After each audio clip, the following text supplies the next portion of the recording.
welcome to our podcast. Jadi di podcast kali ini kita akan membahas apa ya? Apa ya yang seru-seru tuh apa? Gimana kalau tentang pola asuh aja? Pola asuh penting nggak sih pola asuh? Penting sih, soalnya dia tuh menentukan karakter anak. Kira-kira macam-macam pola asuh ada nggak sih? Menurutku, sepengetahuanku sih ada 2 kalau nggak salah. Kalau aku sih itu 1 sih. Kira-kira apa aja ya? Kalau 2 itu satunya permisif sama satunya itu demokratik. Kalau aku tuh yang otoriter. Berarti ada 3 ya? Kira-kira itu apa aja sih? Kalau permisif itu kayak yang ngebebasin banget anak, mau anaknya kayak gimana juga orang tuanya tuh cuma ya kadang juga sampai bener-bener nggak peduli anak mau ngapain, anaknya mau kayak gimana, di luar kayak gimana gitu, udah kayak ya udah gitu. Terus kalau yang demokratik itu 50-50 lah, kayak orang tuanya masih melarang, terus tapi juga bebasin juga. Terus kalau melarang pun itu orang tuanya bakalan gini loh, kamu tuh nggak boleh gini karena ini gitu, alasannya tuh jelas banget gitu. Kalau otoriter ya, seingatku dia tuh terlalu menekan anak gitu. Jadi anak tuh nggak dibebasin gitu. Contohnya anak itu jadi nggak bisa menentukan dulu ke depannya dia mau gimana, karena semuanya dari awal udah ditentukan sama orang tuanya, terus juga dibatasi sama orang tuanya. Bisa jadi anaknya tuh jadi people pleasure gitu. Kayaknya aku demokratif deh. Soalnya aku itu kayak dibebasin tapi juga kayak dikekang gitu loh. Kalau kamu apa? Kalau menurutku parenting orang tuaku itu kayaknya otoriter deh. Kok bisa? Ya soalnya gimana ya, kayak mau keluar malam, mau keluar siang, mau keluar pagi, itu pasti itu ada jam-jamnya. Terus kalau nggak tepat nggak tepat waktu banget, kalau pulangnya ngaret lah, kayak masih di jalan, alasan macet atau apa, itu nggak bisa banget. Soalnya bener-bener ditelepon pulang nggak. Terus kalau mau keluar pun harus jelas banget sama siapa lah, terus mau kemana lah, ngapain lah, tujuannya tuh harus jelas banget gitu. Kalau kamu? Cinderella banget tuh. Betul sih. Kalau aku tuh otoriter sih, jadinya tuh pas waktu mau masuk kuliah tuh juga bingung banget mau jurusan apa nih. Jadi karena semua tuh udah diatur gitu. Tapi itu ngaruh nggak sih kayak buat kedepannya anak gitu? Kayak dari didikan parenting yang 3 tadi itu bikin kita kedepannya gimana sih kira-kira? Ngaruh sih.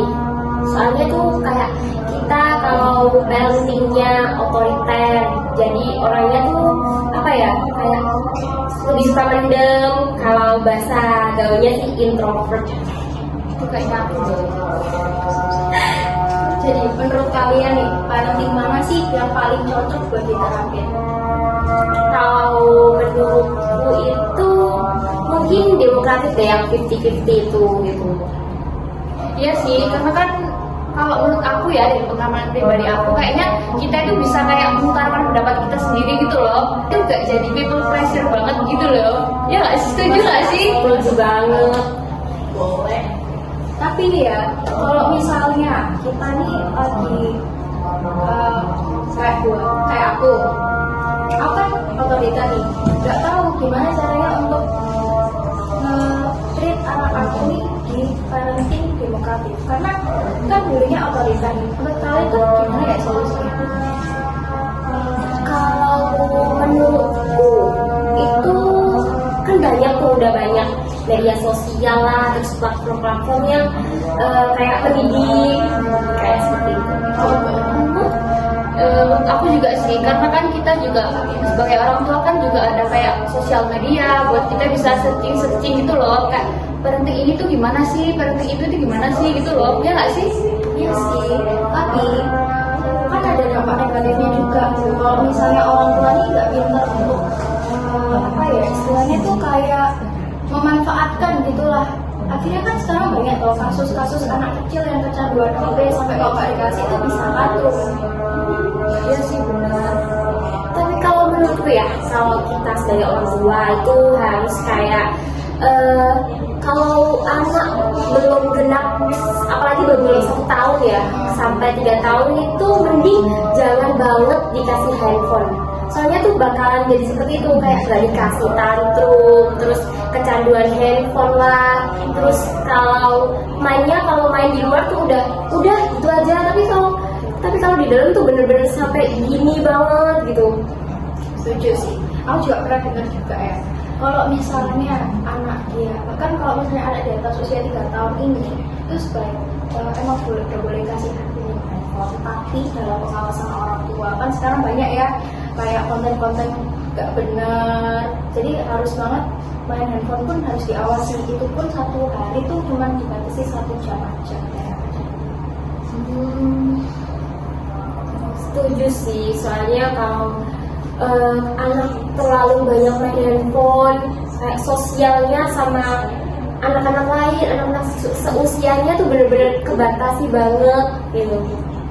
Oke, jadi kalau kalian bilang konsepnya mau parenting demokratis, terus kalau gimmick sama pengaturan yang kayak aku maksud tadi itu gimana menurut kalian caranya? Kalau menurutku ya, yang demokratis kan itu kan sudah jelas 50-50. Jadi kalau kita melarang anak kayak jangan main handphone ya, nanti kayak matanya sering merah, terus ganggu pelajarannya atau kayak gitu lah, pokoknya bisa ganggu kehidupan sehari-harinya lah ya. Tapi kalau anaknya kayak misalnya nih dari orang tuanya kayak mau makan, terus kayak orang tuanya itu nggak mau gitu loh, jadi udah kasih HP aja gitu, gimana? Kan sebagai anak kan kayak anaknya seneng nih, tapi orang tuanya kan kenapa nggak bisa mikir gitu loh? Mungkin itu dampak negatif nggak sih? Oh, yang kebanyakan anak kalau nggak mau makan terus dikasih handphone Ya, bisa makan. ya. Itu kalau menurutku sih parentingnya bukan menyalahkan ya. Ya sih. Terlalu bebasin nggak sih? Iya, tadi aku kayak membebaskan loh. Terus anak tuh jadinya aku kayak kecanduan handphone terus, jadi dia tantrum. Bahkan ada loh yang dimasuk sama RSJ bareng gara-gara itu. Oh, kalian tahu nggak sih yang berita viral itu loh, anak kecil kan nabung ya dari kecil, dari dia dari hasil uang jajannya dia ditabungin buat beli HP sendiri, tapi malah dijual loh sama orang tuanya. Anaknya itu kayak jadi diem gitu, jadi kayak mungkin gangguan jiwa ya, jadi dia masuk ke RSJ gitu. Kalian tahu nggak sih? Oh, kasus yang mungkin anaknya yang kena Iya, dia kan kayak sampai jadi agak mungkin gila kali ya, tapi nggak segila itu sih, kayak mungkin kena mentalnya kali ya. Tapi dia tuh masuk RSJ loh, jadi kayak pendiam gitu, terus kayak takut sama orang tua. mungkin itu termasuk parenting otoriter ya nggak sih? Tapi kan itu nggak sih? Kalau demokratif itu nggak mungkin sih. Kalau permisif Enggak itu juga bisa lah sih, enggak sih? Soalnya masih peduli, kayak bukan pedulinya tuh bisa dibilang peduli, tapi itu gimana ya? Mungkin kayaknya otoriter deh. Soalnya kan itu anaknya kan nabung dari uang jajan dia, tapi dia tuh kayak orang tuanya tuh mungkin kan nggak konfirmasi kali ya ke dia HP-nya dibuat apa gitu, dijual kan orang tuanya nggak bilang kan. mungkin orang tuanya tuh berpikir bahwa anak nih nggak boleh gitu loh pegang HP lama-lama, nanti nilainya menurun, kualitas belajarnya tuh menurun. Nah, itu mungkin pikiran orang tuanya. Tapi kalau anaknya, dari sudut pandang anaknya, bisa jadi dia kan dalam susah-susah, udah nyoba ngertiin orang tuanya karena mungkin orang tuanya dikatakan tidak mampu untuk memberikan fasilitas yang baik. Nah, tapi I don't know kenapa orang tuanya kayak gitu. Iya sih, apalagi kan anaknya masih kecil ya, harus masuk ke rumah sakit juga kan, kayak kasihan banget gitu loh. Ini sih Apalagi iya sih, mungkin alasan orang tuanya baik, tapi tuh gimana ya, anaknya udah kecanduan duluan gitu. Jadi kalau mau dipaksa berhenti tuh, jadi dia kena mentalnya juga. Kalau dibilang kecanduan itu nggak bisa dibilang kecanduan ya. Tiba-tiba dijual loh. ya kan, mungkin dia nggak tahu juga kan sih, atau mungkin dia nggak bisa kayak ngutarain pendapatnya gitu loh, kayak bisa jadi dia kayak nggak bisa kayak ngomong ini nggak boleh, ini hasil lambungku loh gitu loh. Dia tuh kayak nggak bisa ngungkapin perasaannya gitu, jadi mungkin bisa jadi gara-gara itu sih. Itu salah satu menurutku salah satu dampak yang besar banget buat kita ya. Emang udah di era digital, tapi orang tua sekarang, apalagi yang masih tinggal serumah sama orang tuanya, yang masih menganut parenting yang kayak turun temurun gitu loh, ya kan, kayak Iya sih. kepercayaan lama, Iya. ya kan, kepercayaan lama kayak ini tuh pamali, ini nggak boleh, itu nggak boleh, padahal ya kan, itu jadi salah satu keterlambatan, bisa menjadi salah satu keterlambatan perkembangan anak. Karena ngaruh nggak sih sama kayak karakteristiknya anak ke depannya, atau kalau tumbuh kembangnya anak itu jadi kayak mungkin agak lambat gitu nggak sih? Benar. Kalau dalam kasus ini itu bisa jadi apa namanya? Bukan lebih ya, kepribadiannya nggak stabil loh. Lupa ya namanya apa. Kok aku nggak perlu tahu ya? Iya, kok gitu sih. Istilah apa? Istilahnya nggak tahu sih. Kalau yang mood itu. Iya. Pola enggak lah. Nggak mungkin dipolar. Iyalah. Kayak gitu. Yang jelas aja dong. Terus kalau apa ya? Kalau bahas parenting yang turun temurun nih, kalau sekarang kaum milenial tuh nyebutnya ini VOC, parenting VOC itu. Otoriter itu. Oh iya, yang otoriter banget itu. Gimana ya? Kan banyak banget diterapin orang tua Di TikTok rame. Tapi kalian nggak sih kalau apa namanya, parenting VOC ya, kalau orang nyebutnya itu, dia itu kayak lebih ini nggak sih, anak itu jadi kayak lebih bisa kayak jadi teratur gitu loh, ya nggak sih? Tapi semisal kalau teratur kan tapi bukan karena kemauan biasanya. Iya sih. Biasanya kayak ini loh, aku kayak gini tuh gak boleh gini gitu. Jadi lebih ke mendem banget. Jadi dia tuh harus teratur bukan karena kayak Kemauan nggak sih? sendiri, Jadi karena harus orang tuanya gitu paksaan, kan. lebih ke paksaan gak sih? Iya sih. Tapi ya tak lihat sekarang tuh banyak banget TikTok tuh kayak parentingnya sih VOC kan. Terus banyak yang setuju, padahal kan itu parenting salah loh. Oh iya, pernah aku lihat video TikTok. Jadi tuh kayak orang tuanya nerapin apa ya, yang disaranin sama dokter anak itu. Kalau iya sama anak tuh harus lembut. Kalau mau tidur diajak tidur tuh, ayo nak tidur gitu. Tapi kalau yang menurut apa parenting VOC kan, tidur nggak? Langsung bawa senjata gitu. Itu tuh biasanya tuh apa ya, kan di video itu tuh orang tuanya nerapin yang diajarin dokter itu nggak ngaruh. Terus kalau orang tuanya nerapin yang VOC itu tuh ngaruh banget, anak tuh langsung tidur gitu aja. Kalau pendapatku, karena dari kecil banget itu gak diterapkan parenting itu. Jadi kalau diterapinnya kayak anak udah mulai besar itu jadi gak ngaruh gitu gak sih? Iya, kan Kayak percuma kan? kebiasaan Iya. parenting kayak gitu.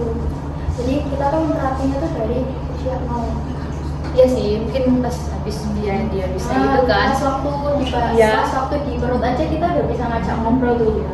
Kayak yes, baik. Terus gimana ya? Kadang tuh supaya kan udah terlanjur nih. Gimana kalau kita sebagai kan sebagai orang tua udah terlanjur, kita juga bawaannya ini ya otoriter gitu. Dari kecil udah kita gini otoriter terus kan kita. Terus sebagai orang tua nih, kita tuh udah ngajarin anak parenting yang otoriter juga ke anak, nerapin ke anak kita. Tapi kita tuh baru sadar di pertengahan jalan. Nah, menurut kalian tuh kita harus kayak gimana gitu ngebalikinnya supaya kita tuh jadi ke jalan yang bisa dibilang bener lah ya. Kalau menurutku mending terapin yang demokratif nggak sih? Karena itu kan 50-50 ya. Kalau misalnya dia udah terlanjur nih otoriter, orang tuanya kan bisa kayak kedepannya bisa perpelan lagi itu misalnya kak ngatur waktu ininya, waktu itunya gitu loh. Jadi anak itu bisa kayak, oh aku dikekang tapi aku juga dibebasin nih, tapi aku itu juga dikasih kepercayaan gitu loh. Anak itu jadi kayak, oh aku dikasih kepercayaan sama orang tuaku, jadi aku nggak boleh sia-siain, ya nggak sih? Menurutku gitu sih. Masuk akal sih. Jadi kan udah dijelasin bahwasannya parenting demokratif ini kan memberikan alasan yang subjektif dan spesifik gitu. Kenapa anak itu nggak boleh, yang masuk logika lah. Nah, anak kan jadi bisa kenalan dan berpikir gitu. Misalnya, kamu nggak boleh kayak gini, soalnya kalau kamu kayak gini, kamu tuh kedepannya kayak gini. Itu menjadi salah satu opsi juga sih. Terus menurut kalian, kan banyak tuh yang nganut parenting artis-artis. Kan Ya, banyak kayak tuh, itu nggak sih, ya. Nikita Kayak itu, Nikita Nikita Willy itu nggak sih? Nikita Willy, terus parentingnya siapa lagi ya? Kayak banyak lah influencer Banyak sih, banyak banget sih. Itu menurut kalian yang kayak bagus diterapin ke anak-anak kita tuh atau orang-orang lain tuh gimana ya? Artis siapa sih yang bisa jadi contoh yang baik gitu menurut kalian loh? Baik ya. Aku suka banget lihat parentingnya. Ini kita Willy. Kenapa tuh? Bagus banget tuh. Dia kan marah toh. Marah itu nggak spontan. Kayak kamu tuh gimana sih? Dia tuh dilihat dulu ya kan. Anak itu jadi bisa minta maaf gitu. Maaf ya man, nggak sengaja gitu. Iya sih. Oh yang numpahin itu ya? Apalagi Iya dia sih. yang kayak lempar-lempar barang itu kan dia kan kayak ibunya itu respon dengan lembut. Jadi anak itu gak kayak takut gitu loh, kayak iya maaf gitu kan. Tapi salah satu menjadi kendala gitu ya. Orang tuh pola pikirnya bebas sekarang tuh ya iyalah orang kaya. Iya sih. Iya sih semuanya. Padahal kan ini enggak sih, padahal kan parenting itu bisa nggak perlu yang mahal, nggak perlu yang ini itu nggak sih? Iya, padahal kan dasarnya dari ibunya dulu ya. Iya. Yang penting tuh ibunya sehat mentalnya dulu sih. Terus kalau dibilang apa ya? Tadi kan udah bahas tentang the power of money. Iya sih. Kenapa? Terus itu tahu ini enggak parentingnya Nagita Slavina? Oh, Nah itu kan iya. kayak maunya anak langsung Diturutin nggak sih? ngomong sekali ngomong Langsung iya diturutin. sekali ngomong kadang iya ya udah beli itu menurutmu dampak ke anaknya itu positif atau lebih dibilang enggak negatif ya? Itu masuk ke permisif nggak sih? Apa enggak? Itu kan kayak ngebebasin gitu nggak sih? Kita kan juga nggak tahu ya kalau anaknya ini semisal dibebasin gimana ke depannya, atau mungkin kalau agak gedean dikit minta ini ke orang yang mungkin kurang gitu ya, kayak orang tuanya kan lebih berada, nanti kalau minta ke orang yang lain kayak nggak dirutin tantrum gitu gak sih? Tapi kan kayak kita nggak bisa ini juga sih, karena kita nggak kita kan nggak tahu gimana ke depannya, gimana parenting aslinya gitu loh. Itu kan yang kita lihat kayak di media sosialnya aja Iya, kan. kalau suka lihat dia tuh kan pakai suster gitu ya. Iya, iya. Nah, susternya ini kayak lebih membatasi gitu loh. Iya kan, kayak misalnya apalagi anak SMP 2 itu. Oh, Pak. Rayanza. Iya, Rayanza. Ya kan, dia kan kayak lebih diatur sama suster gitu. Iya sih. Nah, menurutku dia bagus loh. Dia itu jadi cepat perkembangannya gitu sama suster dia. Mungkin Cepet ini jalan. sih, iya. Mungkin karena parenting dari susternya itu mungkin kayak bagus gitu loh, iya. Setauku sih dia emang kayak berpengalaman ya. Jadi anaknya itu kak diajarin sama dia tuh kayak seneng gitu loh. Kayak misalnya disuruh ini dia nangkep, disuruh itu dia nangkep gitu gak sih? Iya, kayak bisa ya pinter loh. Iya sih, Isa juga pinter. Tapi kan ya, Itali nih kita lihat. Terus ya kalau dibandingin antara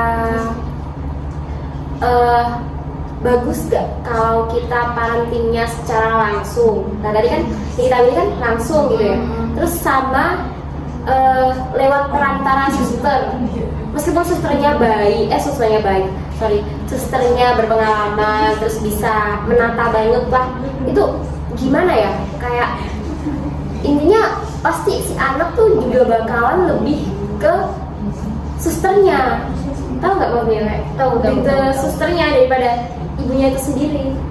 tapi kan ini ya mungkin menurutku ya ini karena kan susternya juga udah berpengalaman. Tapi peran ibu itu kan nggak bisa digantiin ya sama siapa-siapa. Jadi mungkin kayak ada spend waktu buat misalnya kayak weekend itu sama ibunya, nggak sama susternya melulu gitu loh. Lagian kan juga mungkin orang yang itu kan sibuknya cuma hari-hari kerja gitu ya. Selebihnya kan mungkin dia kayak ya udah sama keluarga nggak sih? Kebiasaan juga sih, dilatih dari kebiasaannya gitu. Jadi ini juga salah satu jadi ini tuh salah satu pemikiran juga buat ibu-ibu yang mungkin wanita karir gitu ya, kalau mau nitipin si anaknya gitu, diupayakan ke tenaga yang emang udah berpengalaman. Karena kan banyak juga nggak sih itu kasus yang tahu nggak sih selebgram itu loh, yang anaknya disiram gitu loh matanya. Oh, yang anaknya dianiaya susternya itu ya. Itu sampai sekarang susternya nggak tahu loh, dia tuh kayak nggak tahu lepas tangan aja. Jadi anaknya itu kasihan banget matanya, sampai kalau semisal anaknya beneran cacat itu gimana kan, kasihan ya kalau misalnya kita ngasihin ke suster yang nggak berpengalaman gitu. Nah sekarang kan ini ada penitipan anak gitu yang udah diawasi sama Yang pengalaman nggak sih, yang lebih kayak tahu gitu. Iya pendidikan, Iya. lembaga pendidikan buat nitipin anak kan ada sekarang. Jadi anak tuh selain dijaga juga perkembangannya tuh terjaga gitu. Stimulus-stimulusnya tuh ada. Oh berarti kalau kita nitipin anak di tempat kayak gitu itu ada ininya ya, ada kayak tahapannya, tahap belajarnya gitu nggak sih? Oh TPA. Oh iya. Terus kalau kita bahas kayak pengasuhan kan ini kan parenting anak, asuh. Apa tuh? Nah ini kayak kita yang sebagai calon ibu lah ya, bisa dibilang calon ibu, itu kita tuh belajar parenting tuh enaknya pas udah punya anak, lagi hamil nih contohnya, lagi hamil itu kayak pas udah hamil, atau menurut kalian tuh jauh-jauh hari banget lah sebelum nikah lah, kayak pas masih gimana ya, pas masih kita sekarang ini loh mahasiswa lah, kayak bagus banget loh kita harus cari-cari dulu, atau bener-bener kita otodidak aja gitu. Kalau menurutku sih jauh-jauh juga bisa ya, karena kan kita nggak tahu nih kapan kita nikah, meskipun belum ada calonnya ya. Tapi kan kita bisa kayak mikir gitu loh, Kak, nanti anakku aku didik kayak gini, aku kasih parenting kayak gini. Jadi kita itu kalau udah punya anak nih, kita itu nggak kagok gitu loh, nggak kayak ini gimana. Kita tuh bisa kayak nggak ngeandalin orang lain, misalnya gitu gak sih? Misalnya orang tua, kalau misalnya nih serumah sama orang tua, pasti kan anaknya baru lahir, nggak boleh gitu, nggak boleh gini, ya nggak sih? Iya katanya, pamali lah, inilah, harus gini lah, harus gitu lah, ya nggak sih? Dulu tuh gak kayak gitu. Ya itu.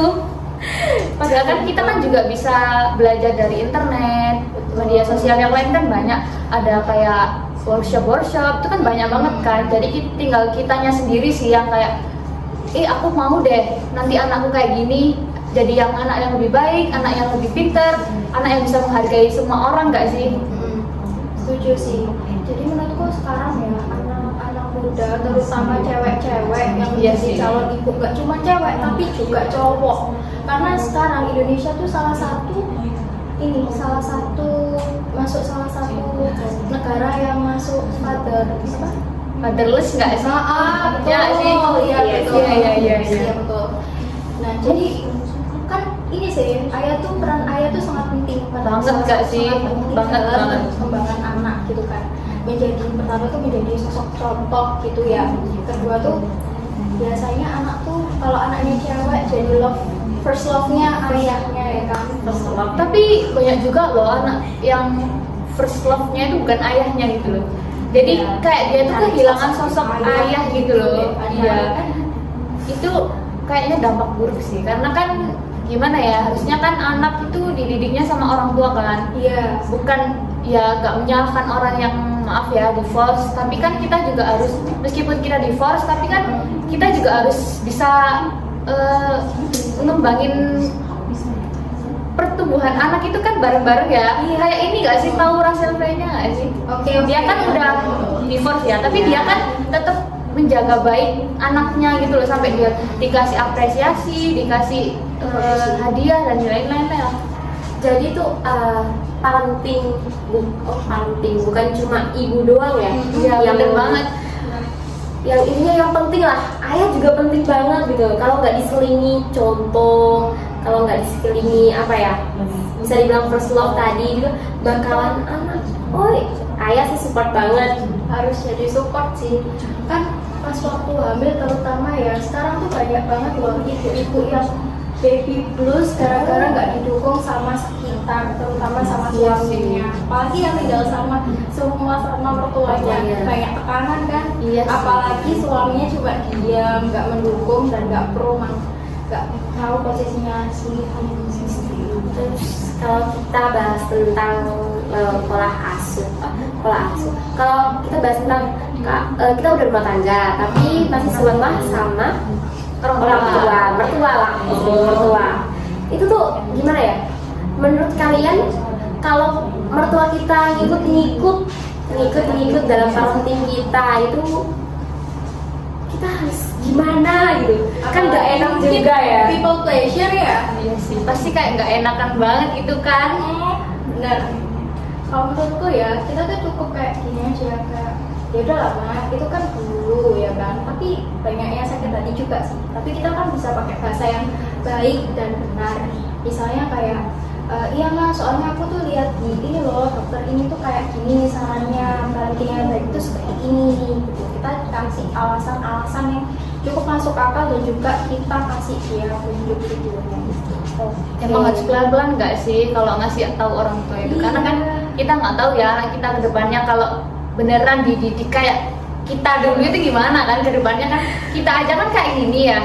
Nggak tahu kalau anak kita dulu, kalau anak kita nanti dididiknya kayak kita, pasti juga dia kayak kita juga kan. Jadi kayak nggak memperbaiki itu loh. Oke, jadi kita bisa simpulin lah ya, pembahasan kali ini tuh kita itu lebih ke parenting yang demokratif, yang 50-50 aku setuju. itu.